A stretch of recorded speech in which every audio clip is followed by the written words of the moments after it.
Okay, so everybody go ahead and just get your pen and paper, write down any questions that you might have. We're going to do the training and then we will answer all questions and everything at the end. Okay, so before you begin, Mia, so just so everybody knows, this week our topic is going to be on it's going to be on prospecting, which means sort of how to meet new people. But the key concept is actually going to be on connecting and how connecting is really the core of your business. Nah, jadi sebelum kita mulai, Nathan tadi ngingetin bahwa kita akan bicara soal bagian dari yang paling penting dari network marketing, yaitu bagaimana kita prospek. Tapi kata lain prospek sebenarnya adalah bagaimana kita connect dengan orang. Karena banyak banget pertanyaan, Mbak, aku gimana cara ngomongnya? Entah ketika baru mau share atau ketika udah kenal dengan teman. Jadi makanya di sini yang jadi kata kunci adalah connecting, gimana kita menjalin hubungan dengan orang. Kenapa penting? Karena bisnis Yusana sebenarnya adalah orang. Jadi this is people business. Bisnis kita nggak akan berkembang sampai kita bisa berkomunikasi, membangun hubungan, dan membangun connection sama orang. Bahkan ada seorang diamond director dari sana namanya Jordan Kemper. Jadi di salah satu testimoni, jadi dia kasih testimoni di buku Royalty Income. Jordan Kemper bilang butuh 16 bulan buat dia untuk take off bisnisnya sampai dia bisa belajar connecting with people. Karena dia dokter, dia agak sombong. Dia pikir dengan background-nya sebagai dokter ini gampang banget ke jalan di sana. Ternyata enggak. Butuh waktu 16 bulan buat bisnisnya untuk take off sampai dia menyadari bahwa core bisnis di sana adalah orang, dan yang dia harus pelajari adalah bagaimana cara berkoneksi dengan orang. Next.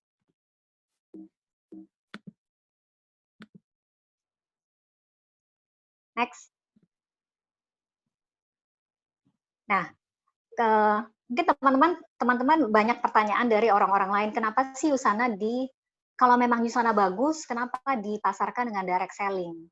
Kayak gitu. Jadi selama ini citra direct selling adalah produk yang abal-abal dipasarkan dengan direct selling supaya laku. Salah besar. Yusana justru sebaliknya. Yusana adalah produk premium dipasarkan direct selling supaya harganya lebih murah. Kenapa Dr. Marwan memilih cara ini? Karena dia memang fokusnya untuk orang. Dia ingin lebih banyak orang mengenal Yusana dan kemudian menjadi konsumen Yusana. Karena itu dia butuh orang-orang seperti kita, asosiat Yusana, yang kemudian memperkenalkan dengan Yusana. Bagaimana caranya? Next. Next. Nah, ada dua hal yang ditawarkan Yusana. Kesehatan dan kebahagiaan. Kesehatan tentu saja karena Yusana adalah produk kesehatan. Kebahagiaan adalah dari kebebasan finansial yang ditawarkan di dalam skema bisnis Yusana. Next.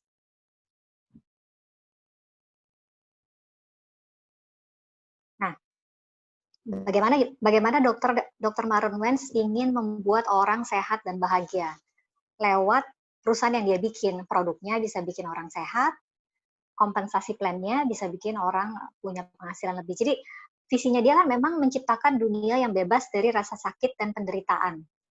Sebenarnya ketika dia bilang rasa sakit dan penderitaan itu, kalau menurut saya sih jauh dari sekedar orang dari sakit ke sehat. Tapi juga orang kemudian punya kebebasan waktu, punya kebebasan finansial. Sebenarnya itu adalah penderitaan yang sebenarnya kalau buat saya.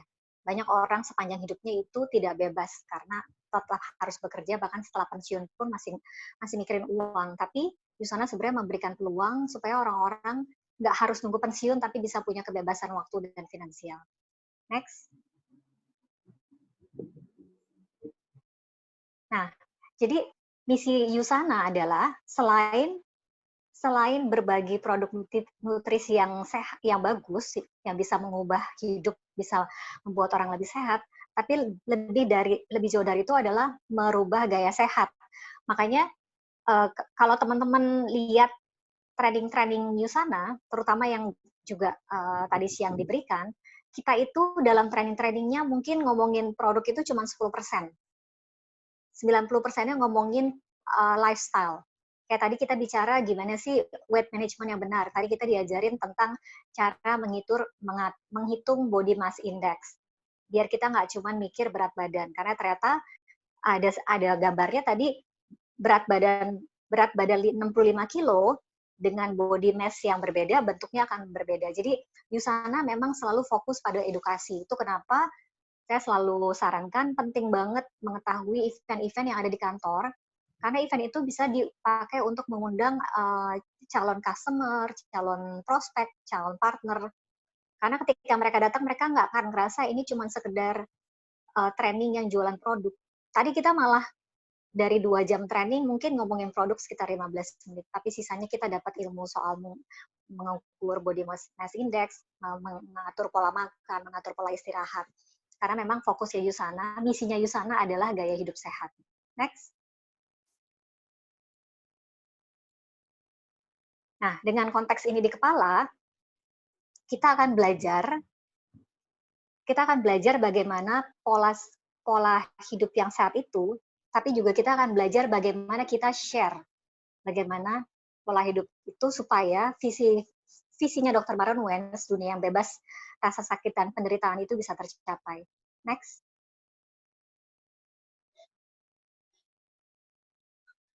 Nah, tadi kan visinya bagus ya, visinya mau membuat dunia yang bebas dari rasa sakit dan penderitaan. Caranya gimana? Cara kita share visi itu gimana? Ini yang akan kita pelajari dengan belajar bagaimana connecting with people. Next. Oke, jadi kalau ada kata-kata prospek, pasti kedengarannya nggak enak ya, prospek. Selalu di kepala kita kalau prospek adalah kita di prospek untuk beli, kita di prospek untuk join, kita di prospek untuk melakukan sesuatu yang orang lain ingin lakukan. Nah, ini mindset ini yang nanti akan kita ubah. Jadi di sini kita tidak prospek berdasarkan kebutuhan kita, tapi kita berkoneksi dengan orang dan melihat kebutuhan orang itu apa, sehingga kita bisa menawarkan apa dari sana yang bisa menolong mereka. Next. Gimana caranya? Next. 1, mulai dari diri sendiri. Jadi mulai dari diri sendiri. Mulainya gimana? Nah, mulai dengan tujuan kesehatan Anda. Jadi akan jadi bullshit banget kalau kita bilang, hey, kamu kelihatan nggak sehat, mau saya share nggak gimana caranya supaya hidup sehat. Terus orang lihat kita, nggak kelihatan sehat, kan aneh kan. Makanya selalu start dengan diri sendiri. Jadi kayak di satu kasus di sini misalkan Dimas punya goal sendiri. Dia pengen lebih sehat dan kemudian menurunkan berat badan, misalkan gitu. Atau kalau di fiskal, waktu itu dia punya autoimun, dia terlihat sehat dulu. Jadi apapun yang dimulai dengan diri sendiri, satu, selain kita menjadi pede untuk share, kedua, orang juga akan lihat kita sebagai produk dari produk yang akan kita sharing. Gitu. Jadi coba produknya, walaupun cuma satu. Misalkan saat ini, contohnya misalkan Jessica nggak ngerasa punya problem kesehatan, akhirnya coba self essential. Tapi tetap aja di 3 hari pertama saya ingat tiap hari Jessica tanya, Mbak kok aku pusing, Mbak kok aku ngantuk, Mbak kok aku ini itu. Saya cuma bilang bahwa capek atau lelah itu adalah tanda tubuhmu memberitahu bahwa kamu butuh istirahat. Tapi aku ngantuk terus Mbak, pengennya tidur. Saya bilang ya mungkin sedang terjadi renovasi gede-gedean di tubuhnya. Dimana ketika tubuh butuh energi untuk membuang sel-sel yang mati, yang rusak, yang sakit, kamu jadi tidak punya energi untuk beraktivitas. Karena tubuh tuh pinter banget. Dia tahu energinya itu prioritasnya dihabiskan buat apa. Jadi buat teman-teman yang mungkin baru mencoba Yusana, kalau terasa ngantuk, tidurlah. Kalau terasa lelah, istirahatlah. Karena energimu lagi di eman-eman buat memperbaiki sel. Kayak gitu. Terus, jangan lupa bawa produk Yusana kemana-mana. Nah, kenapa? Karena kita nggak pernah tahu kapan orang ternyata membutuhkan. Minimal bawa yang sehari-hari kita minum supaya kita nggak cuman omdo bilang hidup sehat, tapi kita sendiri enggak. Kalau saya pasti kemana-mana bawa health tag saya. Bawa health tag saya, kenapa? Karena gampang banget kalau saya habis makan, sebenarnya sih agak pamer ya. Jadi biasanya saya habis makan, sebelum minum aja pas saya mulai makan, biasanya saya taruh health tag di meja. Jadi orang udah lihat itu apaan nih. Oh ini suplemen, nanti gue minum. Terus mereka bingung kan, ini apa aja. Nah, mumpung mereka tanya ya saya jelasin semuanya. Nah, sebenarnya bawa-bawa suplemen juga itu cara yang gampang untuk kemudian sharing di sana. Di sini dibilang 3 varian. Nah, jadi di sana itu ada favorit saya namanya Tricor, 3 sehat. 3 sehat itu Celsensial, Biomega, Magnekal. Itu adalah yang minimal kita butuh sebenarnya. Celsensialnya buat sel, Biomeganya buat saraf dan otak, Magnekalnya buat tulang, otot, kayak gitu. Jadi itu minimal sehat. Cuman kalau teman-teman lihat di Instagramnya Yusana itu dia punya core masing-masing. Ada yang buat daya ingat, itu ada Copa Prime, Biomega. Ada yang buat pencernaan, itu yang Hepasil, Digestive Enzyme. Terus ada juga yang buat tulang, sama sendiri ada Procosa, Magnekal. Jadi setiap orang tuh punya core-nya masing-masing. Nah, kenali teman-teman butuhnya apa. Kalaupun pakai semuanya nggak masalah. Saya pakai semuanya, cuman diganti-ganti. Misalkan pagi seharian saya Zoom, saya minumnya Visionex. Malam-malam, sore-sore karena saya yoga, malam-malam mau tidur saya minumnya Procosa. Maka saya ganti-ganti karena baik di Visionex maupun di Procosa ada vitamin C-nya. Jadi saya gantian kayak gitu. Jadi teman-teman yang tahu badannya butuh apa. Terus jalankan gaya hidup Yusana. Nah, sebenarnya menurut saya sih kerja di Yusana itu membawa saya kebaikan fisik dan batin ya. Secara fisik karena saya orang Yusana, memacu diri saya untuk tambah sehat. Saya mau nggak mau yoga seminggu 3 kali. Tapi ketika olahraga juga, saya kemudian jadi bisa posting dan orang jadi lihat, oh Mia ternyata memang rutin olahraga ya. Akhirnya ketika saya bicara kesehatan, itu rasanya kredibel. Padahal di satu sisi karena memang saya sehat, di sisi lain karena memang sebagai asosiat sana saya ingin sehat supaya saya jadi produk dari produk saya. Jadi seru, menurut saya seru banget kerja di sana karena kita dapat benefit, kemudian kita sharing ke orang dan orang juga dapat benefit, tapi startnya dari kita. Nah, ini semua dilakukan supaya kita bisa menjadi produk dari produk kita. Jadi kita nggak cuma bilang pakai Yusana biar sehat, tapi justru orang yang nanya, nih lo kok kelihatan makin muda aja pakai apa sih? Ya, jadi kalau teman-teman yang nggak ketemu saya selama 2 tahun, pasti ketika ketemu saya bingung karena saya justru lebih muda dari 2 tahun lalu mereka ketemu saya. Nah, buat yang baru mulai sekarang, jangan sedih, akan ada saatnya teman-teman akan tanya ke kamu, kok kamu makin muda. Kuncinya adalah jangan berhenti di Yusana.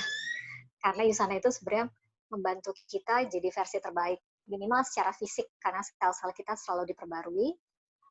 Di luar itu, kalau saya sendiri secara mental juga, karena saya tahu saya ada di lingkungan orang-orang yang positif, yang selalu ingin saya jadi versi lebih baik dari diri saya yang sekarang.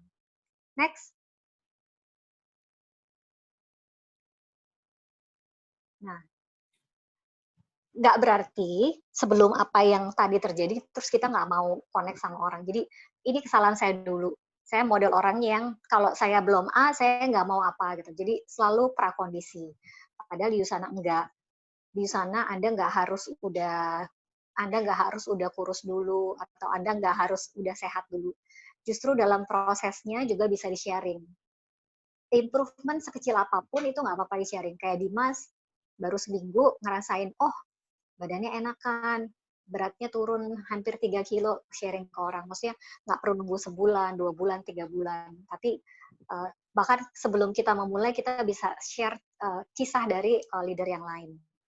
Jadi sebelum sambil kisah kita masih ditulis, sebenarnya kita bisa pakai kisah-kisah leader. Itu kenapa datang training penting atau melihat rekaman-rekaman training penting. Karena di situ kita bisa punya tabungan story. Atau buat teman-teman, saya sarankan bergabung di Facebook testimoninya SCI. Karena di situ ada biasanya ada rekaman-rekaman chat di mana orang-orang yang punya testimoni itu ditaruh di situ. Jadi teman-teman mulai bisa lihat ada dari mulai diabetes sampai yang terakhir COVID-19 pun ada di sana. Tapi selalu ya kalau mau share testimoni pakai disclaimer bahwa Yusana adalah suplemen bukan obat dan lamanya tubuh menyerap dan bereaksi di masing-masing tubuh berbeda. Next.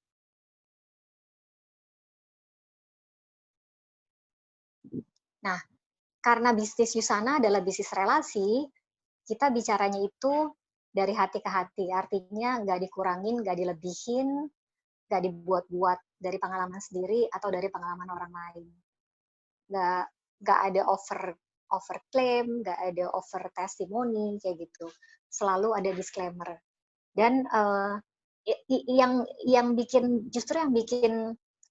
belief saya terhadap Yusana itu tinggi adalah karena kita tuh nggak kacangan dalam arti main posting testimoni seenaknya kayak gitu. Etik kita itu sangat ketat. Posting-posting itu selalu dilihat. Bahkan beberapa dari teman kita ada yang ditegur nggak dikeluarin ya, cuma ditegur postingnya nggak boleh kayak begini. Dan menurut saya sih itu bagus karena apa? Jadi posting-posting tentang Yusana itu jadi berkelas. Jadi nggak kayak postingannya obat penumbuh jenggot yang banyak di mana-mana gitu ya. Bukan. Pokoknya berkelas deh enggak. Next. Nah, kalau yang tadi pertama mulai dari diri sendiri, pakai produknya, alami dan share. Yang kedua, mindset itu menolong, bukan menjual. Jadi sering sekali nih yang masuk ke saya curhat-curhatnya, Mbak, aku udah sharing ke sekian orang tapi nggak ada yang beli. Memang tujuan sharingnya bukan beli kok. Tujuan sharingnya adalah mereka tahu ada produk namanya Yusana. Kita nggak pernah tahu. Jadi teman-teman akan ngerasain suatu saat ada di posisi saya atau Ibu Regina misalkan. Jadi bayangkan Yusana itu kita nggak jualan pisang goreng yang jualan sekarang dapat duit sekarang. Tapi terus besok nggak tahu. Sharing Yusana itu kayak nanam padi. Sekarang tuh nanam, terus nanti kita rawat, kita siram, kita sampai suatu saat teman-teman nggak usah ngapa-ngapain dia akan panen. Sekarang yang datang ke saya adalah orang-orang yang selama 2 tahun ini saya sharing Yusana. Saya udah jarang banget posting Yusana, kecuali ada promo khusus kayak hari ini saya promo Selatif khusus gitu ya. Tapi tetap aja setiap hari ada yang saya pasti kirim barang atau saya pasti order ke kantor. Karena mereka itu udah saya sharing. Jadi buat teman-teman yang sekarang mungkin hari ini sharing ke 10 orang tapi nggak ada yang beli, nggak apa-apa. Namanya tetap dicatat, respon mereka tetap dicatat. Saya sarankan buku itu nyatet nama orang-orang kita kontak jangan di kertas, tapi di buku. Karena suatu saat kita bisa lihat-lihat, oh si Bobby ini sakit diabetes. Dulu saya share, dia seno. Sekarang apa ya kabarnya? Mungkin 6 bulan lagi bisa di say hello, hey Bob, gimana diabetes lo? Gila nih, nggak kelar-kelar nih, gini. Lo inget nggak sih, gue pernah share di sana, nggak mau nyoba atau gimana gitu. Nggak apa-apa, say hello kayak gitu. Jadi bahwa kita inget dia punya masalah sesuatu itu buat mereka udah, dia inget loh gue sakit ini, kayak gitu. Jadi mindset yang pertama itu untuk kenal dan untuk tahu mereka masalahnya apa. Setelah tahu, kita share solusinya. Walaupun mereka nggak terima, nggak masalah. Kayak gitu. Karena tujuannya adalah menolong dan ngasih solusi, bukan menjual. Next.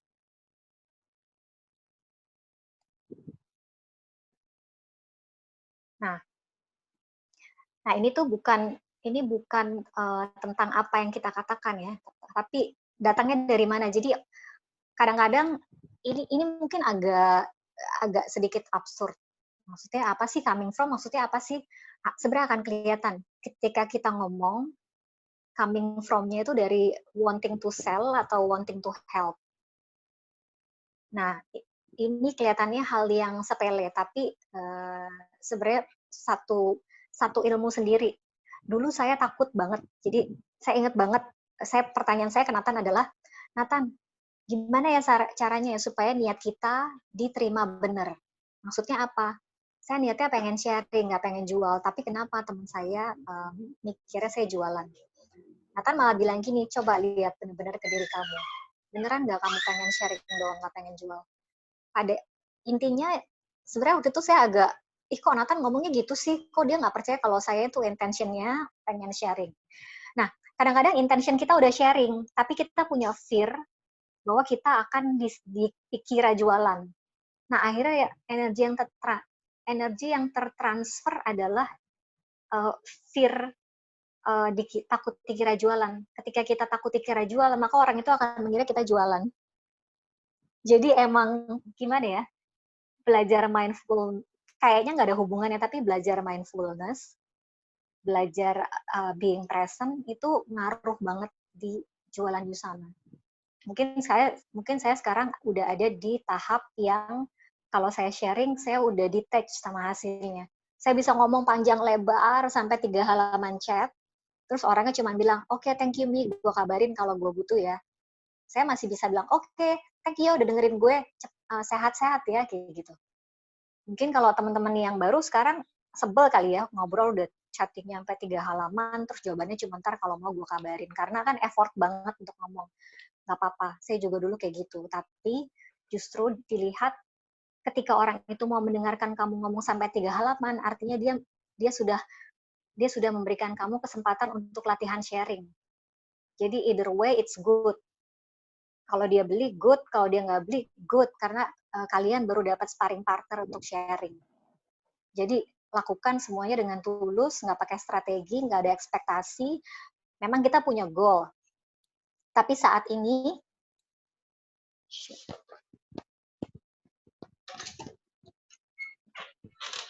ya ampun, kebiasaan.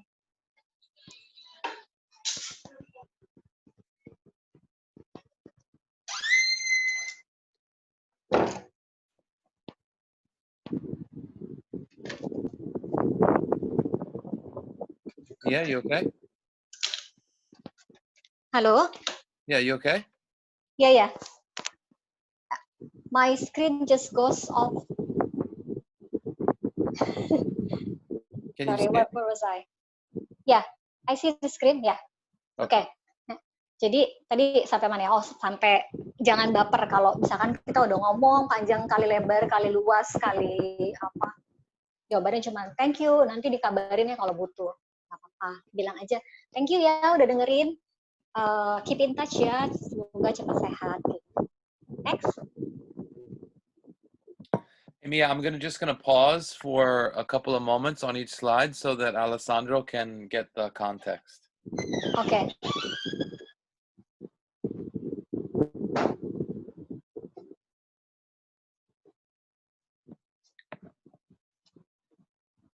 Nah, kenapa kita kalau bisa serileks mungkin dan di kepala kita itu beneran mindsetnya adalah saya ingin sharing, bukan saya ingin jualan, karena pernah nggak ngerasain ketika orang ngomong panjang lebar terus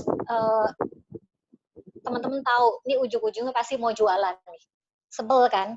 Makanya kita jangan jadi orang yang kayak gitu, beneran. Karena maksudnya gini, kuncinya adalah kita jangan jadi orang-orang yang kita juga akan jauhin. Don't be that person that we want to run away from. Nah, jadi kalaupun kita sharing, ya kita sharing. Bukan gue udah cerita-cerita lo nggak beli, atau beli dong, nyoba satu aja. Kalau memang nggak mau 3 produk, nih minimal beli satu. Nggak kayak gitu. Malah saya kadang-kadang, jadi percaya nggak sih? Kadang-kadang saya ketemu orang yang ketika saya bilang misalkan gini, Mbak, kalau diabetes pakai apa? Aku bilang diabetesnya tipe 1 apa tipe 2? Oh, tipe 2. Oke, udah berapa lama? Udah separah apa? Ngobrol, tanya. Akhirnya saya bilang, oke, karena situasinya kayak gini, kayaknya Mbaknya butuh Sunsensial, Biomega, Profavanol minimal. Tapi karena udah ada komplikasi ke sini, coba pakai juga gini. Aduh, Mbak, banyak banget ya. Iya, terus akhirnya saya akan bilang, oke, sekarang kamu mau fokus di mana dulu? Gitu. Memangnya kenapa Mbak? Akhirnya saya kasih tahu masing-masing tuh fungsinya apa. Dan saya bilang, oke, kalau memang budgetnya terbatas, ini adalah prioritasnya. Yang satu apa, dua apa, tiga apa, empat apa, lima apa. Ketika orang dikasih edukasi soal prioritas dan fungsi dari masing-masing, percaya apa enggak, kejadiannya malah kadang-kadang beli semuanya. Jadi saya punya klien body love terakhir ya, namanya Nina. Jadi dia itu, saya ketemu dia akhir tahun, itu 3 kali masuk rumah sakit karena HB-nya selalu di bawah 8. Terus sampai transfusi, rusak segala macam. Ketika saya ajak ngobrol, ternyata dia problemnya semuanya. Dan saya tahu dia udah harus minum semuanya, 6 core. Bahkan ditambahin fiber G segala macam. Akhirnya saya bilang, Nin, badan kamu tuh banyak problemnya. Apa aja, Mbak? Kamu ada kardiovaskular, ternyata darah kamu kental. Kamu juga ada GERD-nya, kamu ada ini, ada itu, segala macam. Loh, Mbak, aku makanya banyak banget ya. Iya, kalau misalkan ngelihat semuanya, maka kamu butuh 6 core. Saya jelasin semuanya. Terus tapi, saya bilang, tergantung nih, kamu mau fokus di mana. Kalau mau di kardiovaskular, berarti pakainya yang ABCD. Kalau mau fokus di pemecahan lemak, karena kamu sebenarnya keseimbangan hormonnya karena kamu overweight. Kamu pakainya ini. Jadi saya kasih edukasi bahwa kalau memang nggak mau semuanya, sistem organ ini butuh ini, sistem organ ini butuh ini, sistem organ ini butuh ini. Pada akhirnya dia beli semuanya. Karena dia bilang, Mbak, kayaknya gue mesti total deh, daripada gue satu-satu, ntar malah lebih lama sembuhnya, toh gue juga akan ngabisin uang segini kan. Iya, benar. Ya udah. Jadi ketika kita datang sebagai teman yang ngasih solusi, mereka justru kayak ngerasa, thank you ya udah ngasih tahu solusinya. Tapi ketika kita datang sebagai seorang sales, yang targetnya adalah dia harus beli 6 core. Dia akan nerimanya sebagai gila loh, gue lagi sakit tuh jualan. Gitu. Jadi emang penting banget kita tanya ke diri kita. Saya serius sana buat apa? Kayak gitu. Susah-susah gampang ya. Kayaknya ini cuman network marketing yang pengen jualan, tapi sebenarnya enggak. Ini menurut saya network marketing itu art banget gitu. Next.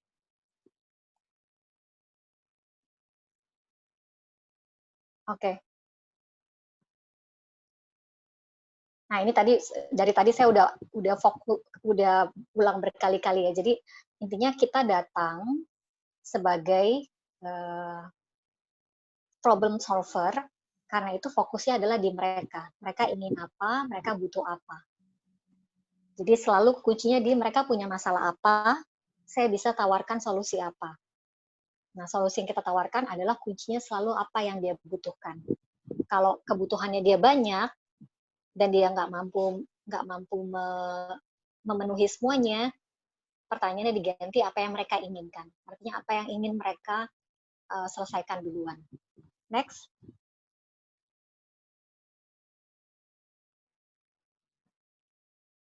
Oke. Nah, ini tadi selalu fokusnya adalah ingin menjalin hubungan. Menjalin hubungan itu apa? Artinya berkenalan. Saya kenal. Ini saya cerita kasus-kasus yang saya kenal aja ya. Misalkan saya kenal dengan Noel di remote worker. Saya tahu dari salah satu training yang dikasih Noel itu udah pernah punya banyak perusahaan di mana dia jatuh bangun membangun tim.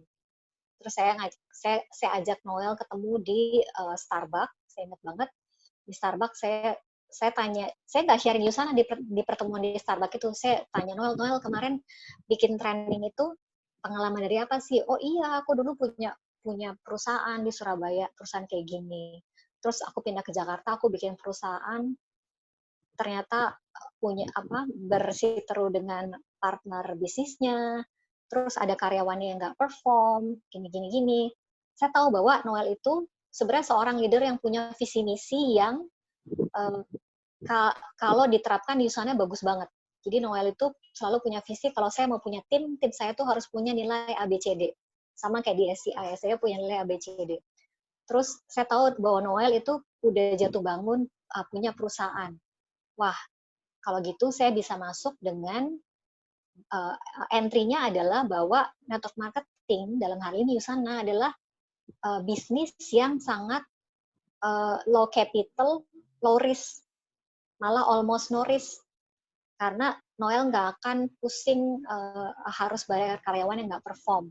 Noel nggak harus berantem sama partner yang nggak mau ngapa-ngapain tapi mau terima keuntungan. Misalkan kayak gitu. Jadi intinya adalah ketika kita bertemu dengan orang, di kepala kita tuh kita lihat dulu, oh orang ini dulu tuh pernah punya histori kayak gini, punya pengalaman kayak gini. Saya ketemu dengan Jessica di komunitas single mom, saya tahu bahwa Jessica itu punya mimpi yang besar, tapi ketemu dengan orang-orang yang either melemahkan dia dengan bilang nggak mungkin dia mencapai mimpinya, atau dengan orang-orang justru membohongi dia.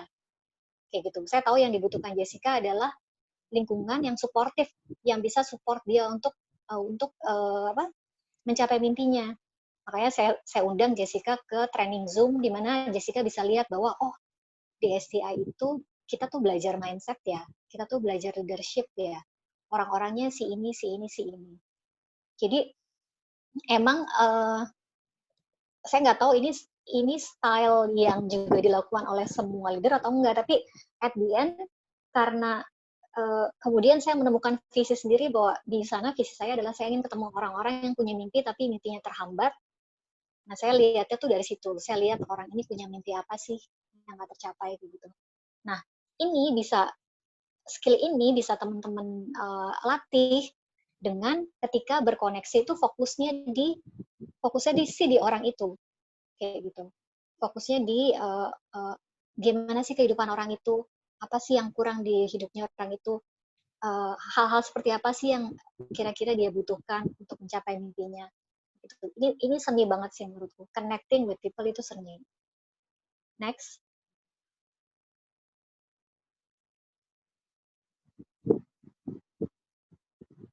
Nah, gimana kita bisa tahu tentang, gimana kita bisa mengenal seseorang, gimana kita bisa tahu tentang mimpinya mereka, tentang masa lalunya mereka, dengan fokus di mendengarkan.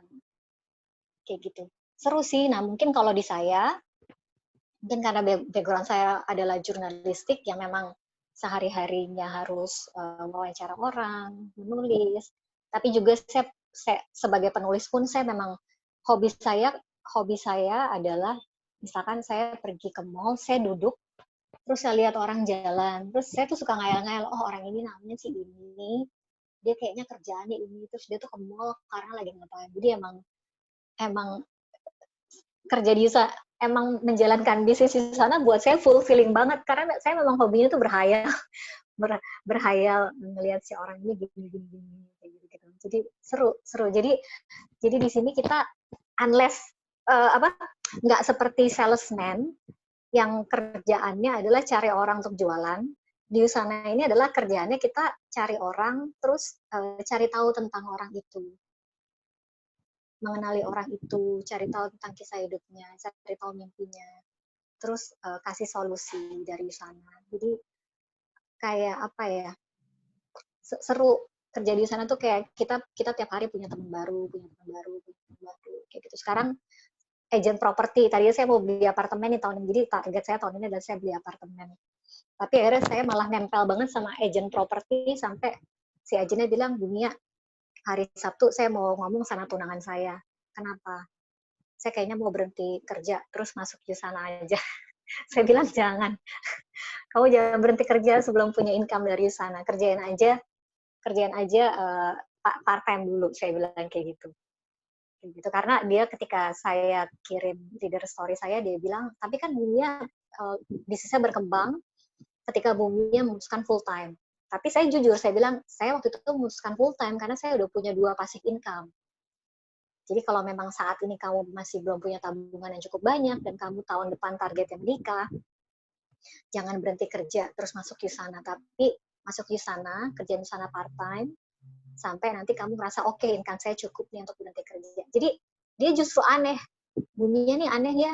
Biasanya kalau orang MLM di prospek orang pengen join, orang nggak pengen join diburu-buru, di-push. Tapi saya mau join, dunia bilang tunggu dulu, pikir dulu, diskusi dulu sama tunangan kamu kayak gitu-gitu.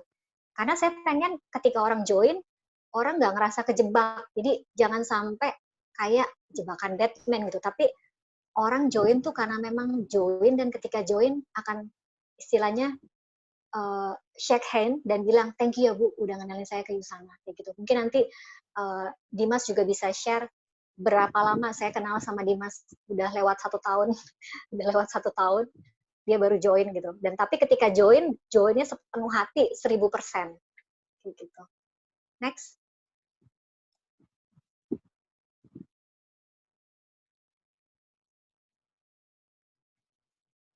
Oke. Nah, ini yang tadi saya bilang. Jadi kita nggak tiba-tiba ujuk-ujuk datang ngasih semuanya. Saya nggak sebut namanya karena orangnya ada di sini. Jadi kemarin ada satu temen yang dia bingung, Mbak, aku kan ketemu apoteker, akhirnya aku kasih semua info tentang Yusana tapi nggak dibaca-baca. Kamu mau ngisi tentang info apa semuanya? Jadi kalau ngasih tuh kalau ngasih dipirit-pirit kayak kemarin. Saya kenalan dengan satu perempuan, dikenalkan teman saya. Jadi posisinya adalah suami istri ini di PHK pada saat yang sama. Istrinya kerja di agensi, suaminya kerja di event organizer. Jadi dia bilang, Mbak, aku dikasih nomornya sama Mbak Popi. Ya, katanya Mbak Mia punya opportunity buat saya. Oke. Aku share dikit-dikit ya. Jadi perusahaan kita adalah sebuah perusahaan kesehatan yang punya cara bisnis dengan network marketing.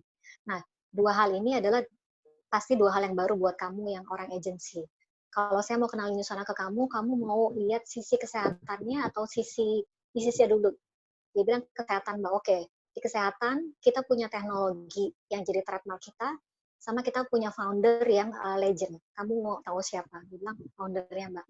Saya kasih videonya Dr. Maren. Jadi ketika kita kasih kepingan-kepingan, dia tuh malah penasaran. Jadi setelah saya kasih video Dr. Maren 11 menit, dia tanya, perusahaannya kayak apa sih Mbak? Saya kirim Yusana Quality Control. Terus dia tanya lagi, tadi Mbak Mia bilang ada teknologi yang apa? Trademark intelligence. Saya kasih intelligence yang cuma 1,5 menit. Orang iklan kan, dia bilang, ini sih kayaknya teasernya aja Mbak, tapi nggak menjelaskan intelligence itu apa. Oke, kamu mau penjelasan intelligence yang 16 menit atau yang 1 jam yang diberikan sama apa ketua R&D Research and Development-nya Yusana. Yang 16 menit aja deh Mbak, saya kasih. Tapi justru ketika saya kasih kepingan, dia akhirnya nanya lagi. Kemarin itu percakapan terakhirnya adalah dia tanya produk yang udah di Indonesia apa aja. Akhirnya saya kasih videonya Coach Muni yang isinya 30 menit penjelasan produk. Nah, struktur seperti ini bisa banget saya kasih.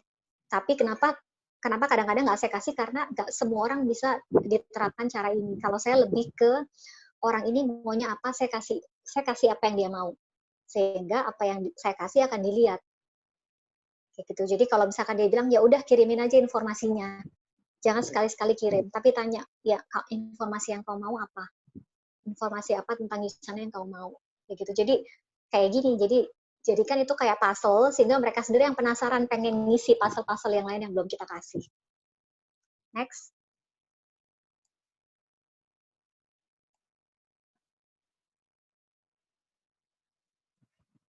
Nah, sama kayak Yusana adalah puzzle buat mereka, teman-teman juga harus melihat hidup orang lain itu juga seperti puzzle. Jadi misalkan kita bisa lihat, dia ini, satu kasus nih, saya punya tim milenial. Saya lihat dia ini punya mimpi besar, tapi di mana dia sekarang sama di mana dia ingin berada itu gap-nya jauh banget. Saat itu dia bekerja sebagai cleaning service di hotel, dia ingin kerja di hotel dengan degree. Untuk itu dia pengen kerja dulu 2-3 tahun di kapal pesiar untuk nabung, kuliah 3 tahun, dapat degree, kemudian masuk lagi di hotel supaya bisa kerja dengan posisi yang lumayan dan gaji yang lumayan. Artinya dia butuh waktu sekitar 3-5 tahun untuk dapat kerja yang gajinya lumayan, tapi sebenarnya masih UMR ya. Missing link-nya apa? Missing link-nya adalah cara yang lebih cepat untuk sampai di posisi dia di mana dia bisa punya penghasilan yang lumayan. Akhirnya saya bilang, kalau saya bisa kasih lihat kamu satu cara lain yang mungkin bisa bawa kamu ke mimpi kamu lebih cepat, gimana? Apa Mbak? Saya kasih kompensasi plan-nya Yusana di mana sebenarnya dalam 5 tahun dia nggak akan cuma ada di posisi dengan gaji yang lebih lumayan, tapi mungkin dalam 5 tahun dia bisa pensiun. Jadi itu skillnya, itu seninya. Kita juga lihat dalam hidup orang ini kepingan apa yang hilang dari situ dan apa yang kita bisa taruh di situ supaya puzzle-nya jadi terisi, jadi lengkap. Next.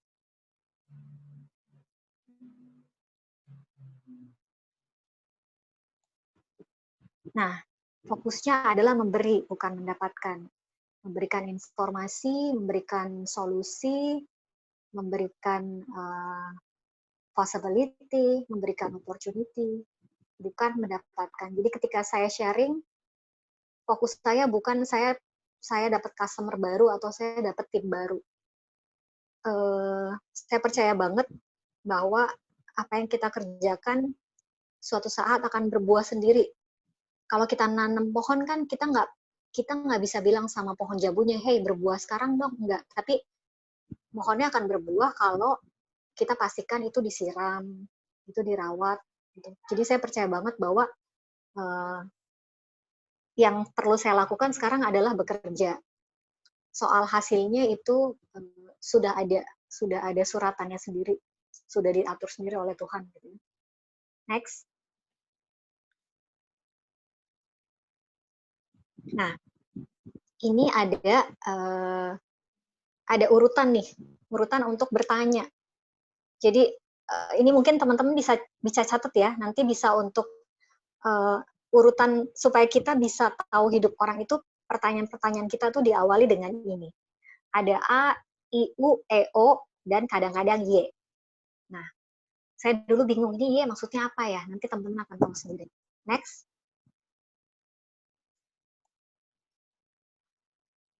Nah, yang pertama itu A, bertanya. A, bertanya. Jadi, kuncinya adalah bertanya. Ada yang pakai rumusan form. Family, occupation, rekreasi. What is the other M, Nathan? Sorry? What is the other?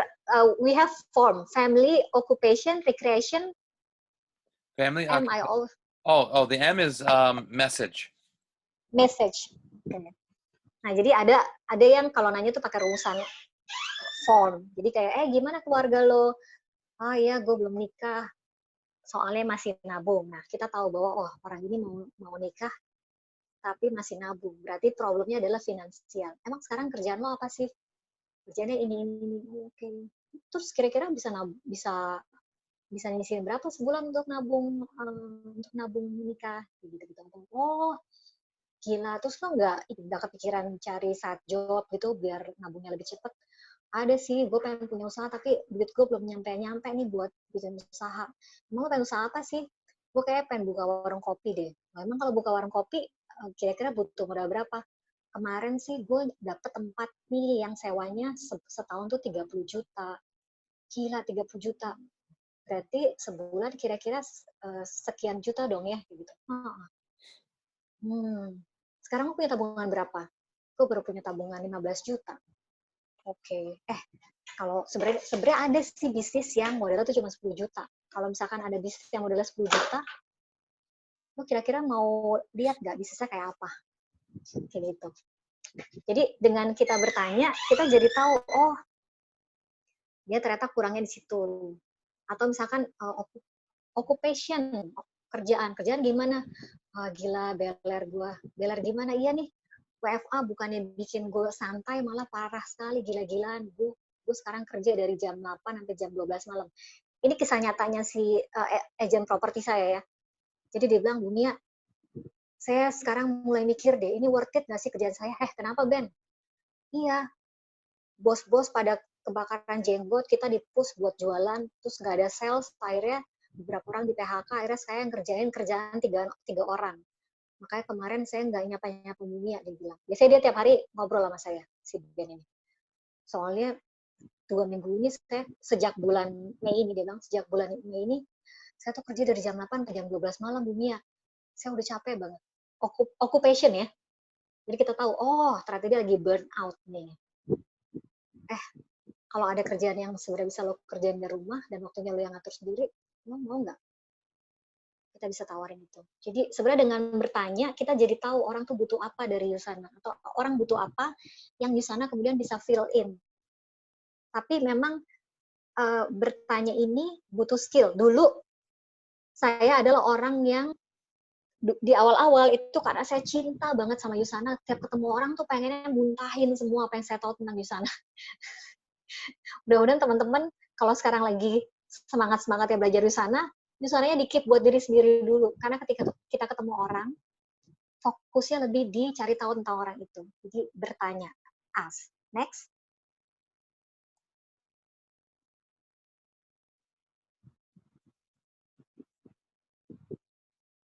Nah,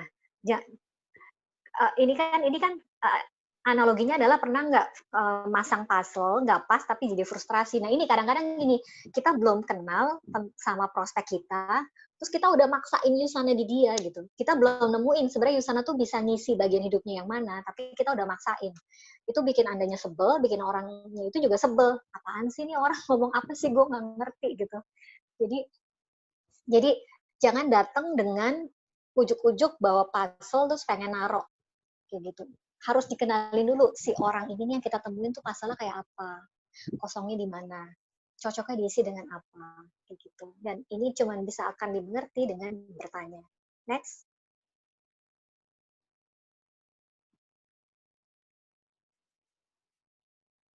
Nah, orang-orang yang ini yang datang-datang ujuk-ujuk bawa papan puzzle, itu kayak orang-orang yang jadi dia udah punya apa yang mau dia omongin, jadi nanti orangnya ngomong apa, kamunya ngomong apa. Karena di kepalanya udah pengen, gue akan kasih tau dia bahwa Dr. Marwanis itu seorang penerima Albert Einstein Award.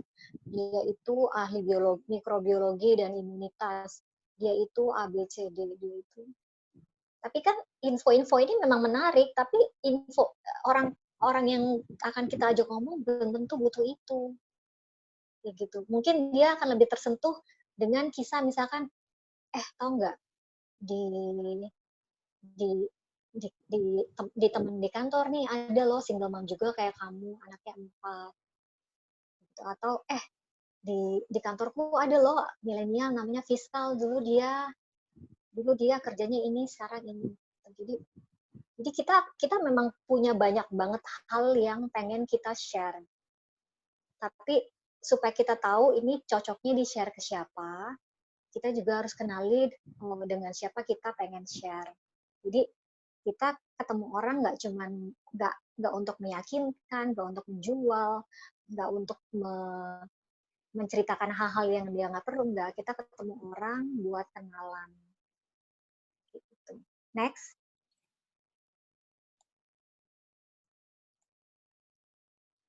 Nanti pertanyaan-pertanyaan nanti aja ya. Nah ini juga ada satu hal yang saya baru belajar di Yusana. Jadi next. Nah ini kunci yang penting banget. Nah, bayangkan saat Anda ketemu orang, Anda tuh bikin transkrip. Nah, transkripnya itu pertanyaannya berapa, jawabannya berapa. Dulu saya pikir kalau saya ketemu orang, saya harus mengajukan banyak pertanyaan. Ternyata di sini adalah 20-80. Next. Kalau bisa kita tuh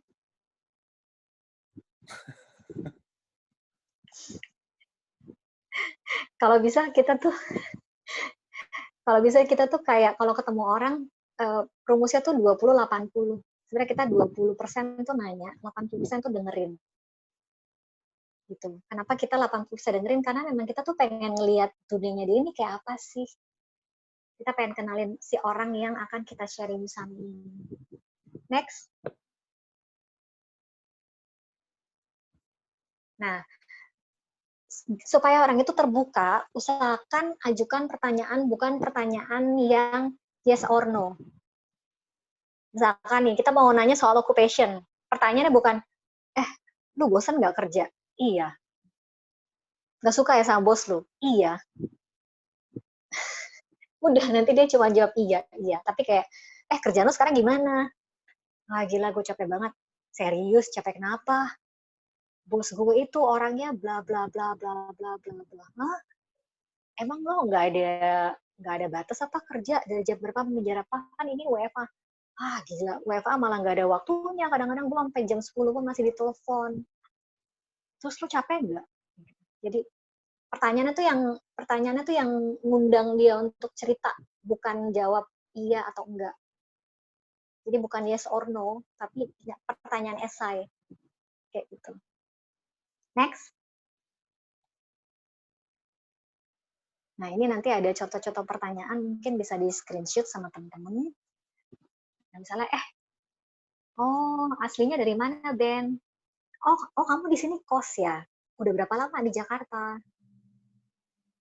Terus kayak kita nanya, jadi kalau kos akhirnya jadi kamu tiap hari ke kantor harus berangkat jam berapa ya? Oh, gila ya, berarti untuk nyampe di kantor jam 9, kamu tuh mesti bangun jam 6 pagi. Gitu. Terus bisa pulang ke Jogja berapa kali dalam setahun? Gitu. Jadi emang, nah ini pertanyaan juaranya Nathan yang saya ingat banget ditanya ke saya dan sekarang sering saya tanyain ke tim saya.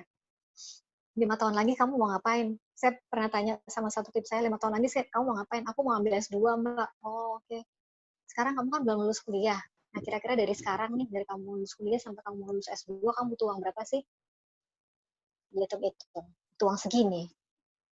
Kira-kira kebayang nggak kalau itu bisa tercapai dengan apa yang kamu kerjain sekarang? Enggak sih, Mbak. Terus plan B kamu apa? Kamu ada rencana apa? Apakah kamu akan mencari kerja atau bikin usaha? Jadi enak deh kalau kita, tapi ajukan pertanyaan bukan dengan cara yang kepo ya, tapi memang dengan cara yang genuinely ingin tahu. Tapi juga nanti ada training sendiri dari Nathan, gimana caranya kita bisa mengajukan pertanyaan di mana orang itu dengan suka hati akan cerita. Bukan karena ngerasa dikorek-korek, tapi karena dia ngerasa nyaman untuk cerita. Itu ada ilmunya lagi. Nanti kita suatu saat akan training itu. Pertanyaan yang biasanya sering banget, kadang-kadang tuh orang nggak ngerti. Jadi ada banyak orang yang hidupnya itu cuman hidup aja. Jadi kayak life goes by. Ya udah, hari ini kerja, makan, tidur, besok bangun, kerja, makan, tidur gitu. Tapi misalkan kalau lu punya mimpi apa sih yang belum kesampaian? Kayak kemarin saya ketemu teman kantor lama, saya tanya, Ki, kamu udah dulu senang banget kerja pindah-pindah traveling, senang ya? Iya Mbak, aku pokoknya kalau udah nggak betah aku berhenti kerja, terus aku traveling, ntar kerja lagi. Menurut dia hidup kayak gitu udah seru, kerja ada tabungan, berhenti traveling, kan nggak punya duit cari kerja lagi, kayak gitu. Menurut dia seru. Tapi terus long term kamu apa goalnya gitu? Kamu pengen punya rumah atau suatu saat bisa traveling, gak usah mikirin cari kerja kalau selesai traveling. Iya ya, kok aku nggak kepikiran ya Mbak? Mbak Mia kayak gimana? Ya dulu aku kayak kamu, nulis, tabungan banyak, terus traveling 2-3 bulan, pulang-pulang tabungan habis, nice lagi, nulis lagi. Lama-lama, kayaknya capek ya. Bisa nggak sih aku suatu saat traveling doang, nggak mikirin duit? Gitu. Bisa nggak emangnya? Bisa sih. Sekarang Mbak Mia ngapain? Nah, baru sharing di sana. Kayak gitu. Jadi kadang-kadang mungkin orang nggak tahu nih mereka 3-5 tahun lagi pengen ngapain. Dengan pertanyaan yang tepat itu akan keluar. Makanya waktu itu Nathan kasih training gimana mengajukan pertanyaan berkualitas. Seru banget karena dari pertanyaan berkualitas akan keluar jawaban yang juga berkualitas. Dari jawaban yang berkualitas kita jadi tahu apa yang kurang dari hidup seseorang itu. Next. Edify. Nah, ini salah satu skill yang juga penting di network marketing, Edify. Jadi kadang-kadang orang tuh jadi terbuka kalau misalkan orang itu tahu bahwa dia diperhatikan. Kayak ketika saya ngobrol sama Iski ini, dia jadi surprise kayak, emang Mbak Mia tahu ya aku suka traveling? Ya tahu lah, aku kan lihat dari Instagram kamu. Kayak setiap berapa tahun sekali kamu ganti kerjaan.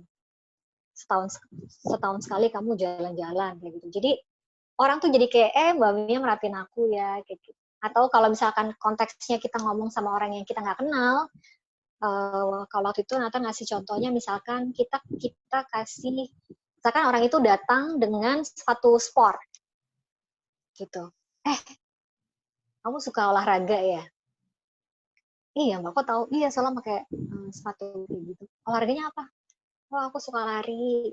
Oh seru ya, aku tuh nggak suka lari loh, kayak boring banget. Tapi kok kenapa sih orang suka lari gitu? Jadi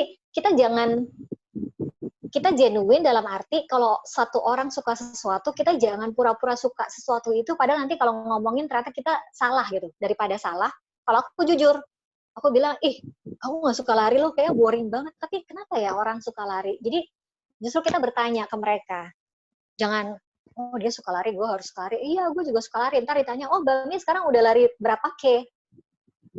Dan hilang kan bingung orang gak lari. Jadi mendingan jujur. Atau misalkan, oh suka yoga, oh aku juga yoga, kamu sukanya yoga apa? Aku lebih suka hatha, soalnya kenapa?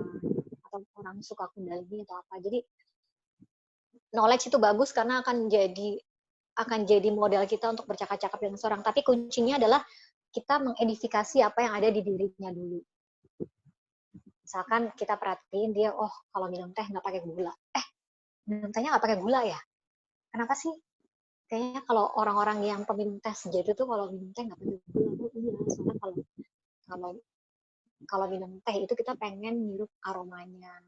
Dan itu tuh bisa hilang kalau ada gula. Jadi kayak kita notice hal kecil aja dari habitnya dia, dari yang dia pakai, itu dia akan ngerasa seneng karena diperhatikan, di acknowledge, dan akhirnya dia jadi ice breaker, jadi mencairkan suasana, dia akan jadi terbuka.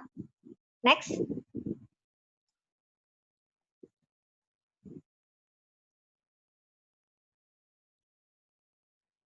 Next. Nah, ini juga yang tadi saya bilang. Jadi, kita bisa muji orang, tapi pujiannya itu yang benar. Pujian yang nggak dibuat-buat. Untuk itu memang kita butuh keahlian. Pertama, keahlian menjadi observer ya. Kita mesti lihat. Kadang-kadang aku tuh dari orang mesen apa, atau orang pakai apa tuh, udah bisa baca, oh dia karakternya gini. Jadi aku bisa masuk dari ngomongin hal yang juga nyambung ke dia.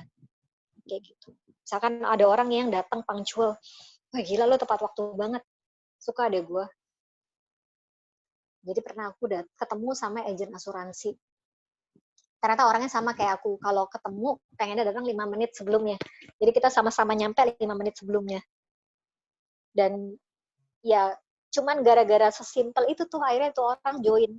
Yang nggak cuman gara-gara itu juga sih, mungkin faktornya banyak, tapi aku inget banget, ini temen Asia Work, jadi aku ikut personal development namanya Asia Work. Dia satu tim kecil, suatu saat ketemuan di Starbucks di kantor, kita sama-sama nyampe pada saat yang sama, bareng 5 menit sebelum ketemu. Ternyata kita sama-sama punya habit, kalau meeting mendingan datang duluan, karena ternyata dia adalah agen asuransi, gitu kan. Lagi, gila loh, gue juga deg-degan, gue mendingan datang duluan daripada telat. Oh, lu juga kayak gitu ya, orangnya keren banget loh.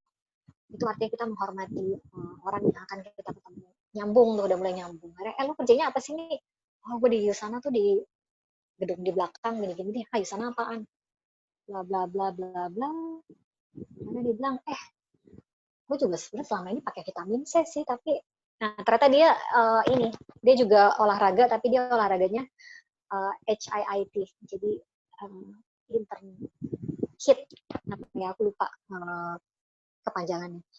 Dan dia pakai vitamin C. Akhirnya aku cerita Profavano. Lama-lama dia tanya Profavano, Hepasil, dia tanya vitamin A, dia punya anak satu. Akhirnya itu Akhirnya waktu itu dia aku bawa ke atas ke kantor di sana, join 200 poin. Join itu cuman 200 poin itu cuman beli Profavano sama Yusanimab. Kebayang nggak? Kayak gitu. Tapi ternyata setelahnya aku tahu dia juga sebenarnya lagi menjalin hubungan baik gitu, karena setahun kemudian itu dia terus, tapi ini sesuatu yang aku belajar dari dia juga ya. Jadi dia tuh keep in touch sama aku sampai suatu saat dia bilang, nih gue punya program asuransi yang bagus banget nih, gue mau share sama lo. Dan dia share dan programnya memang bagus, dan akhirnya aku ikutan asuransinya. Tapi itu jauh, jadi dia join di sana di tahun 2018, aku ikut asuransinya di tahun 2019 gitu. Tapi ternyata mungkin dia juga kayak lagi model kayak aku juga, yang dia sharing, bukan sharing pengen orang tanda tangan gitu. Karena akhirnya aku juga dengan sukarela aku memang ikut asuransi karena aku pikir, oh income-ku udah mulai lumayan, ada yang bisa aku spare nih, aku mau bikin asuransi satu lagi deh. Gitu. Awalnya dari saling memuji karena kita datang, sama-sama datang 5 menit sebelum waktunya. Next. Nah, ini yang kita belajar banget. Jadi, itu kenapa semakin lama menjalankan di sana tuh aku semakin cinta, karena jauh banget dari cinta network marketing selama ini aku dapatkan. Di sini tuh aku benar-benar belajar connect dengan hati, belajar gak egois, belajar mikirin orang lain duluan gitu. Jadi it's when it's coming from love is all you get. Jadi coming-nya tuh dari hati dulu. Karena kalau coming-nya dari hati, orang nyaman, orang akan terbuka, semuanya orang akan trust. Bahkan ketika orang akan join karena pengen, bukan karena terpaksa, bukan karena jebakan Batman. Next.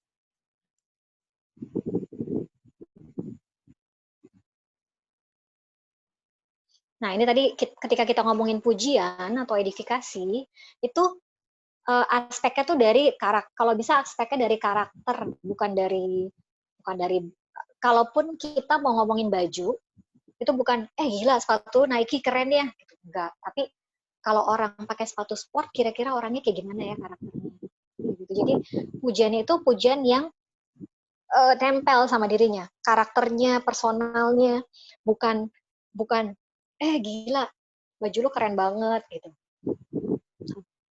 Atau kalaupun kita mau ngomongin soal warna rambut, jangan warna rambutnya pink keren, bukan warna pink yang keren, tapi wah gila keren loh, berani pakai warna pink. Jarang-jarang lo ada orang berani ngecat rambutnya pink gitu. Jadi pujilah sesuatu yang inherent diri si orang itu, bukan sesuatu yang kalau dilepasin dari dia udah nggak ada lagi di dirinya.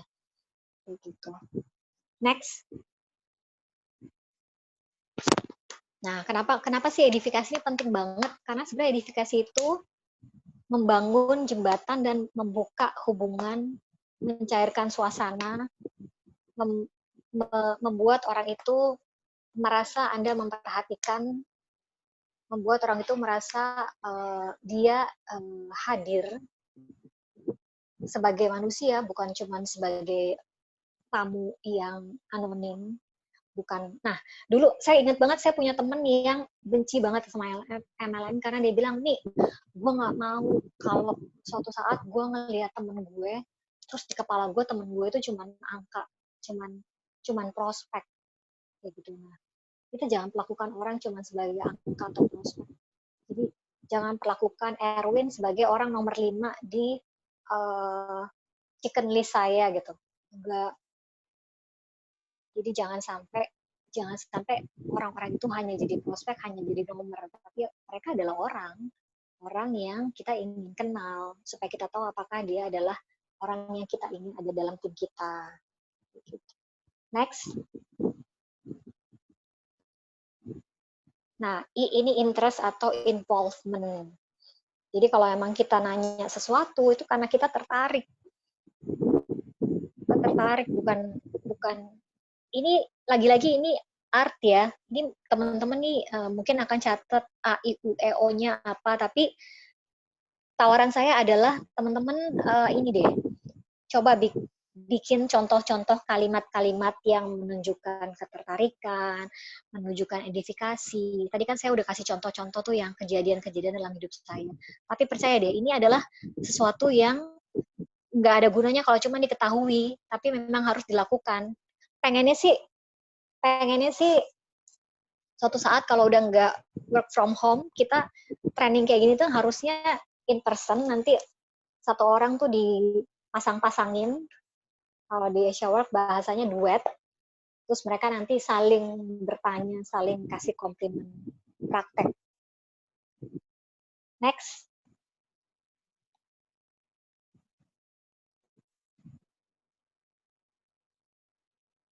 Nah, ini kuncinya. Tadi yang saya bilang, ajukan pertanyaan yang berkualitas. Kenapa? Karena satu pertanyaan berkualitas itu jadi pintu untuk pertanyaan-pertanyaan berikutnya, atau jadi pintu untuk gimana orang itu kemudian terbuka tentang hidupnya, sampai akhirnya terjalin lebih dekat. Ini kayak saya sama Ben, siapa yang tahu, saya tuh sama Ben cuman ketemu di Instagram, belum pernah ketemu muka karena saat saya mau lihat unit WFH. Tapi saya tuh tahu dia mau nikah 2 tahun lagi. Saya tahu sebelum nikah dia tuh sebenarnya pengen punya mobil dan rumah dulu. Lucu kan? Saya bisa tahu dapurnya orang yang saya nggak pernah ketemu secara personal gitu. Kuncinya di itu, ajukan pertanyaan yang berkualitas, pertanyaan yang akan mengeksplor kehubungan yang lebih jauh. Next.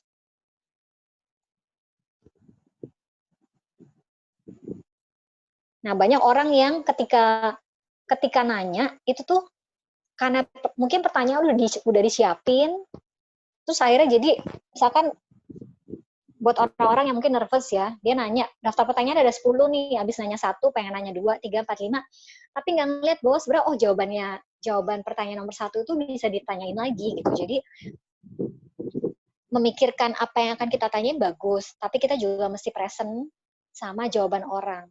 Karena bisa jadi di jawabannya itu ada hal lain yang lebih menarik untuk kita gali lagi. Gitu. Jadi mendengarkan juga ada seninya. Jadi kita mendengarkan bukan buat jawab, bukan buat nerusin ke pertanyaan selanjutnya, tapi kita mendengarkan untuk benar-benar mendengarkan jawaban itu, dan kalau ada sesuatu yang masih bisa kita gali dari situ.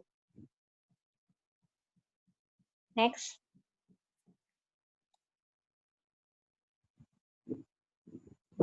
Nah, ini tadi yang saya bilang. Jangan cuma nanya banyak pertanyaan tapi nggak ada hubungannya. Kayak, lo asalnya dari mana? Dari Jogja. Oh. Jakarta berapa lama? 4 tahun. Kerjanya di mana? Kayak yang pertanyaan itu udah kayak di 1, 2, 3, 1 centang, 2 centang, 3 centang gitu. Nggak ada yang, oh beda nggak sih tinggal di Jogja sama di Jakarta? Kerasa nggak pas pertama-tama pindah ke Jakarta, ini nggak sih, canggung nggak sih? Jogja kan kayaknya ritmenya tuh pace-nya tuh santai, Jakarta tuh semua orang buru-buru. Kaget nggak tuh pertama kali pindah ke Jakarta? Jadi jangan cuman kayak pertanyaan 1, pertanyaan kedua, pertanyaan ketiga, pertanyaan keempat, kayak interogasi. Dan kadang-kadang pertanyaan 1 sama 2 nggak nyambung kayak gitu. Jadi jangan kayak gitu. Ini skill banget sih kalau aku bilang. Makanya buat teman-teman aku saranin kalau baru ketemu orang terus ada discovery call dengan leadernya, dicatat deh leadernya itu nanyanya caranya kayak gimana. Di discovery call. Discovery call itu sebenarnya adalah kenapa dinamakan discovery? Karena sebenarnya untuk mengenali, untuk menemukan. Discover itu kan sebenarnya udah ada, cuman tertutup tuh. Jadi orang itu sebenarnya udah punya mimpi, udah punya goal. Tapi kita belum tahu kan, karena kita baru kenal. Kita mau menemukan itu, atau justru untuk membuat orang itu melihat apa yang selama ini nggak dia lihat. Gitu. Jadi butuh skill, dan skill ini bisa dipelajari, belajarnya dari mana? Dari leadernya. Makanya kalau three-way call, discovery call, perhatikan cara leadernya mengajukan pertanyaan. Nah, Nathan jago banget, saya banyak banget belajar dari Nathan soal gimana mengajukan pertanyaan. Next. Nah, kuncinya ini. Kuncinya ajukan pertanyaan, hubungkan, ceritakan, bertanya lebih jauh. Misalkan bertanya, oh dari Jogja, pindah ke Jakarta, hubungkan. Beda nggak sih hidup di Jogja sama di Jakarta? Gitu. Saya sendiri kan, sebenarnya saya sendiri dari Jakarta juga, tapi kuliah di Depok aja, Jakarta Depok udah kerasa banget tuh bedanya. Apalagi yang Jakarta Jogja ya. Terus bertanya lebih jauh. Jadi kalau ngajuin pertanyaan tuh nggak kayak interogasi ABCD, tapi dihubungkan, diceritakan lagi, ditanyakan lebih jauh lagi. Jadi bertanya, hubungkan, ceritakan, tanya lebih jauh. Ask, relate, tell story. Next.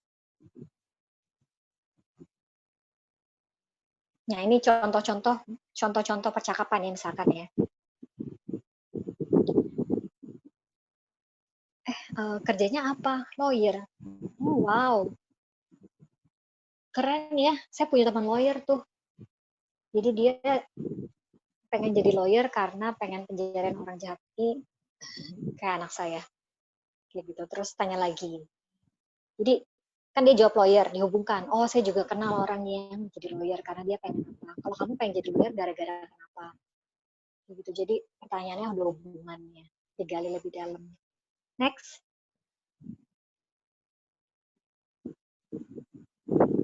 Nah, ini kenapa kita harus benar-benar tertarik mendengarkan, karena ketika kita emang tertarik, pertanyaan lanjutannya itu tuh datangnya tuh kayak nggak dibuat-buat, tapi karena memang ingin tahu lebih lanjut. Bukan pertanyaan yang nggak ada hubungannya. Gitu. Next. Nah, biasanya ini juga yang saya pakai kalau lagi nulis nih. Gimana sih mengajukan pertanyaan yang genuinely itu kayak kita tertarik. Bayangin orang itu tuh karakter di film yang kita tonton. Nah, kita tuh pengen tahu tentang apa. Kita pengen tahu tentang apa dari dia. Kayak gitu, buat orang itu menjadi tokoh menarik yang kita pengen tahu. Sama, kalau saya lagi nulis skenario, saya selalu pakai kacamata penonton. Kira-kira penonton pengen lihat apa ya di layar.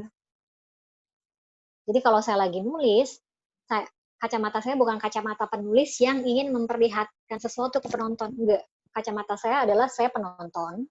Kalau saya penonton, apa yang ingin saya lihat di layar? Sama kayak gini. Ketika kita ngomong sama orang, bayangin aja orang itu tuh kayak Keanu Reeves.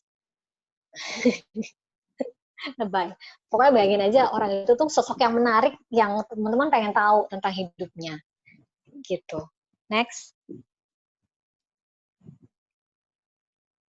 Nah, ini tuh skill yang mahal banget di network marketing. Skill yang mahal banget, powerful banget. Karena ketika kita bisa mengajukan pertanyaan yang bagus, orang juga akan bisa mengeluarkan apa yang mungkin nggak akan dia ceritain ke orang yang dia baru kenal. Kayak gitu. Bisa jadi ceritain masalahnya. Kayak yang agent saya. Bisa-bisanya seorang agent properti cerita sama calon pembelinya bahwa dia mau nikah, tapi pengen nabung dulu untuk beli rumah dan mobil, tapi sekarang bingung dengan COVID-19 apakah dia bisa ngejual unit dan kemudian bisa nabung dan bisa nikah. Kayak gitu. Jadi ini penting banget saya buat teman-teman. Tapi gini, teman-teman jangan jadi nervous dulu terus pikir, aduh gue kan nanti sosial, gue kan introvert, kalau kayak gitu gue nggak cocok dong di sini. Jangan sedih, saya itu INTP, kurang introvert apa coba. Tapi justru di sini saya menemukan kenikmatan. Jadi buat teman-teman nanti yang ngerasa, Mbak aku nih pendiam, gimana caranya? Kontak aku aja, nanti kita share. Nanti aku share dulu aku awalnya belajarnya kayak gimana. Gitu. Next. Nah, kuncinya jangan cuma dengerin pakai kuping, tapi dengerin dengan mata, dengerin dari bahasa tubuh. Ketika orang ngomong, matanya tuh terbuka dan ngelihat mata kita, artinya dia senang. Ketika orang ngomong sama kita tapi matanya ngeliat ke tempat lain atau tangannya didekepin atau duduk yang mundur, berarti dia nggak tertarik. Ya gitu. Jadi penting banget untuk belajar mendengarkan dengan seluruh indera kita. Dengan kuping, dengan mata, dengan melihat bahasa tubuh. Next. Nah, ini tadi saya udah bilang, jadilah observer yang baik. Ya, kayak tadi, kalau dia bawa tas gym, oh berarti dia suka nge-gym. Kalau dia bawa buku, oh dia suka baca. Bukunya apa sih yang dibaca? Oh dia suka buku-buku yang self-help sama personal development. Kalau mereka lagi stres, mungkin tadi malam begadang. Bisa ditanya, tidur malam. Tadi malam tidur jam berapa? Oh lagi insomnia. Oh insomnia lagi banyak pikiran ya. Gitu. Salaman juga. Jadi ada orang salaman yang nggak pakai power. Ada orang salaman yang megangnya kenceng, shake hand-nya juga kenceng. Kita bisa tahu tuh karakter orang dari situ. Nanti ada sih, nanti mungkin suatu saat kita bisa bikin training NLP kayak gitu. Karena itu juga saya sempat dikasih kunci dikit, kalau kita ngomong sama orang yang visual, kalau bisa kita ngomong juga visual. Jadi misalkan ada orang yang kayak saya orangnya visual. Nah kalau ngomongin hal-hal yang bayangin deh, saya tertarik banget. Gitu. Tapi ntar ada ilmunya sendiri. Next. Nah, yang paling terakhir itu you justru. Karena ini bukan tentang Anda. Bisa jadi tentang Anda, tapi Anda ditaruh terakhir banget. Kan kita tadi udah nanya A, I, U, E, O, AS, interest, observer, segala macam. Baru terakhir juga. Karena ini bukan tentang Anda. Next. Nah, kebanyakan kan orang seneng banget ya pengen cerita tentang dirinya. Ini yang harus kita rem-rem. Ingat kuncinya 20-80. 20 ngomong, 80 dengerin. Dan ingat you-nya terakhir, because this is not about you. Fokusnya ke si orang bicara kita. Next. Nah, jarang banget kan orang yang merhatiin orang lain. Kalau kita bisa jadi orang yang jarang itu, orang akan ngerasa spesial. Sekarang ini terlalu banyak orang yang mau ngomong. Nah, jadilah orang yang mendengarkan. Ketika kita bisa menjadi orang yang jarang ini, orang yang mendengarkan, orang akan cari kita, orang akan percaya. Next.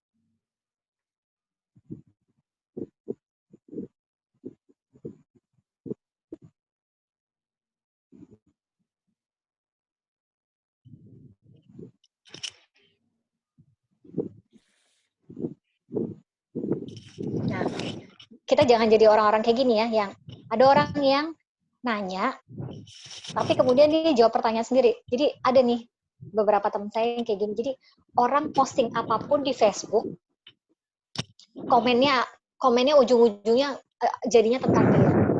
Jadi orang ini udah dikenal banget bahwa at the end semuanya tuh tentang dia. Kita jangan jadi orang kayak gitu. Which noises is that? I got it. Okay. Next.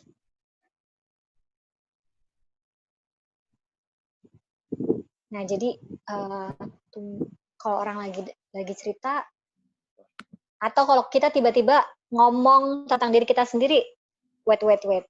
Kenapa gue yang ngomong ya? Balik lagi. Stop, pause, balik lagi dengerin.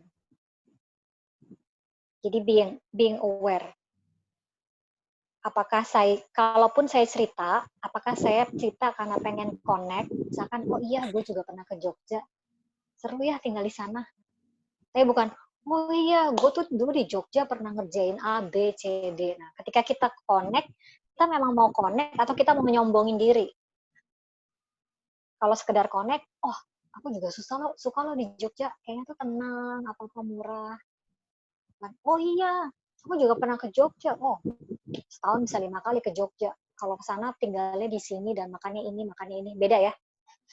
Beda koneksinya antara bahwa, oh saya juga pernah tinggal di Jogja, tempat tinggal kamu dulu, sama oh gue ke Jogja udah setahun kayak 10 kali. Udah beda banget.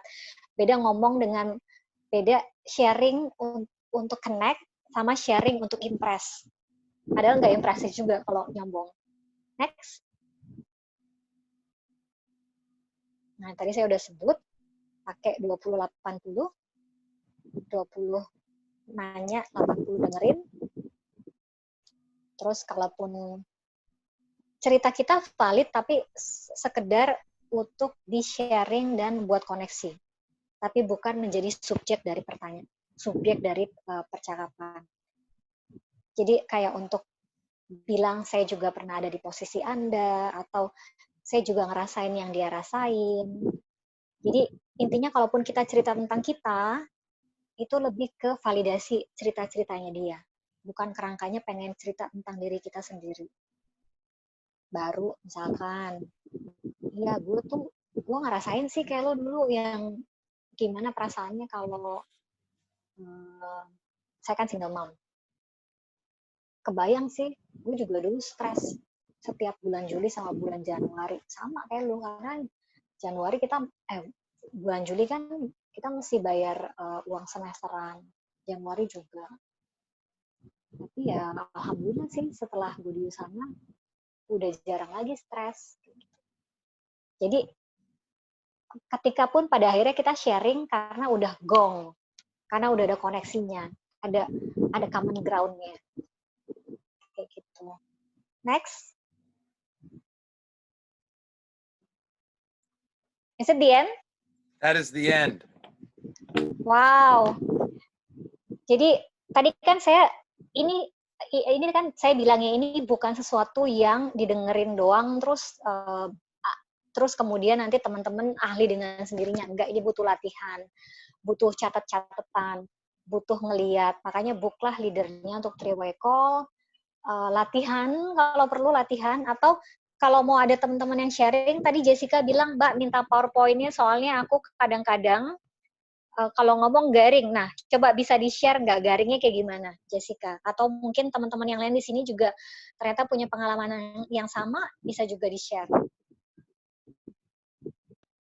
So, Jessica told me that if possible to have the PowerPoint because she experienced when she try to connect with people, it goes round, like no destination. Yeah, this training from today, we can also give you the recording, but it's good to have the PowerPoint as well. It's a longer training, but I really believe that it's incredibly important because I think if you watch this a couple times, it actually gives you very practical things that you can focus on when you're in communications, to make you feel more comfortable when you're communicating with people. Because the key is really when you feel comfortable and when you're coming from a good place, it makes the other person feel comfortable. It makes them feel more relaxed, and they're willing to open up more.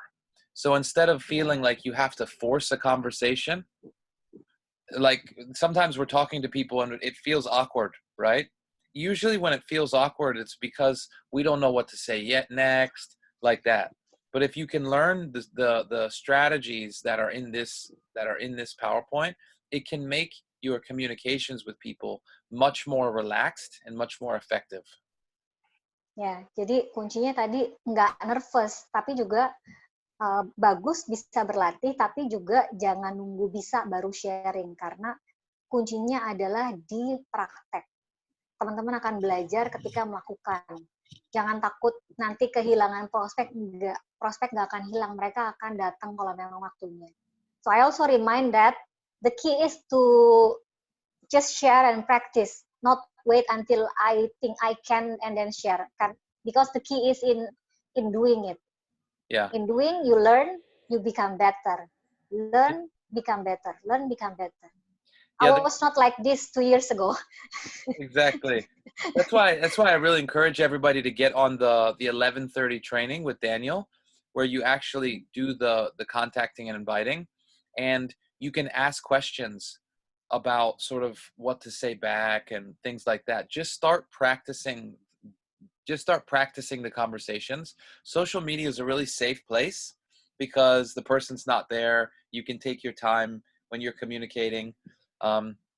But the biggest thing is just ask questions. Like if you feel nervous, just let them do all the talking, right? All you have to do is ask questions and let them talk, and it'll help you be more comfortable. And then all you have to do is just share something from your life that's related to what they're saying, and this will make you a great communicator.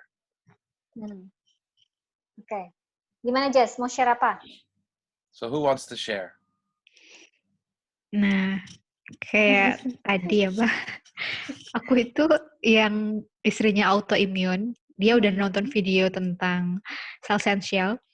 Jadi suaminya ini bilang, wah produknya bagus ya Mbak, tapi istriku nggak mau make, katanya nggak mau dulu nyobain. Terus aku langsung share yang, Pak kita ada kuliah online gitu, kalau tentang kesehatan kalau Bapak mau. Harusnya kan aku harusnya nggak kesana ya Mbak, maksudnya pembicaraannya harusnya aku nggak kesana kalau aku pikir-pikir sekarang. Terus dia bilang nggak gini. Nggak apa-apa juga, kan konteksnya memang besok kita bicara autoimun. Terus gini dia bilang, kuliah online, saya tuh cuman petani Mbak, saya nggak ngerti. Jadi bagus karena besok tuh yang ngasih kuliah tuh besok sebenarnya sarjana kedokteran yang sekarang jadi petani. Coach Moni kan. Jadi kamu juga bilangnya jangan kuliah, mungkin bahasanya ketinggian. Jadi Pak, besok tuh kita ada sharing tentang autoimun, pas banget nih. Jadi mungkin nanti Bapak bisa tahu sebenarnya autoimun itu penyebabnya apa sih, apa yang terjadi gitu. Kalau dikasih bahasa kuliah, orang pasti akan minder ya. Nanti kirain bahasanya bahasa kedokteran atau apa gitu. Jadi aku selalu bilang ada sharing. Kayak gitu. Mbak, besok ada sharing tentang autoimun nih. Dirimu kan pernah cerita kalau punya autoimun. Gitu. Terus gimana itu nggak ngerti pakai Zoom, dia bilang gitu kan. aku yang kayak kalang kabut, bisa Pak nanti pakai aplikasi ini aku screenshot kan Mbak. Terus nggak dijawab lagi. Aku mikir ya ampun garing banget ya, apa aku nanya, harusnya aku nanya petaninya apa gimana gitu kan, atau aku nanya ada nggak dampak COVID sama pekerjaan dia kan gitu, maksudnya harusnya aku mikirnya aku bisa bahas ke sana gitu, tapi nggak apa-apa kan, belajar. Bagus kan, jadi ada kayak gini kamu bisa sharing. Nanti mungkin next time kalau kamu bingung jawab apa, di screenshot kirim ke aku, Mbak aku jawab apa ya, kayak gitu. Sering kok, banyak banget yang kalau orang lagi stuck, kirim screenshot-nya ke aku terus nanya, ini jawab apa Mi? Oke, jawab ini gitu. Awal-awal juga aku selalu kayak gitu ke Nathan. Fungsinya kita kan emang gitu, jadi perpanjangan lidah kalian. Terus ada yang aku bilang dia tertarik dengan Sel Aviv, yang aku share video tentang Sel Aviv ya. Mbak halo gitu kata dia. Iya ini yang mana ya? Aku sampai nggak tahu kan, karena dia ternyata langsung buka Facebook aku, langsung ngambil nomor, itu nomor bisnis yang satu lagi gitu, nomor pribadi aku. Iya ini yang dapat nomor dari mana ya? Aku yang udah, maksudnya apa sih? Mbak jualan produk apa aja? Dia bilang gitu. Terus aku jelasin, Mbak tertarik bahas yang mana nih sekarang? Katanya gitu. Ntar Mbak pas aku mau beli aja, pas aku mau order. Terus aku tanyain, Mbak kalau kita lagi ada, ya aku bahasnya juga kuliah online sih, itu ya Mbak harusnya ini lagi sharing. Terus itu yang gimana? Aku nggak pernah hadir di acara begitu katanya gitu kan. Aku ya udah mikir, aku diem, dia diem, udah nggak tahu lagi nih. Makanya aku bilang kok garing ya, aku bilang. Nggak apa-apa, belajar. Itu sih Mbak. Oke. Jangan patah semangat ya. Kita memang belajar dari nggak bisa jadi bisa. Nah yang lain ada yang udah punya pengalaman sharing terus di tengah-tengah bingung mau ngomong apa nggak?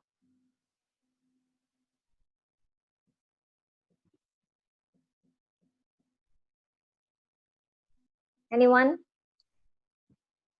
Speak now or forever hold your peace. That was a longer training, so people might be ready to go to sleep. Okay. And we have a call anyway. What's that? Jadi kita sudahi. I have a call with Fiscal. Okay. Cool beans. Well, thank you guys so much. I know that was a longer training, but I hope you got a lot of value out of it. And if you have any questions, please just write them in the group. We'll put the recording and then also the PowerPoint into the group for you guys. My request is this week, If it's possible, be on the contacting and inviting sessions every day at 11 o'clock. I promise you, or 11:30. I promise you, if you do it for a month, it will change your life completely. The other challenge is use the strategies that we were talking today in your communications this week and practice just asking questions and connecting with people. If you just focus on that, I promise you'll get better results.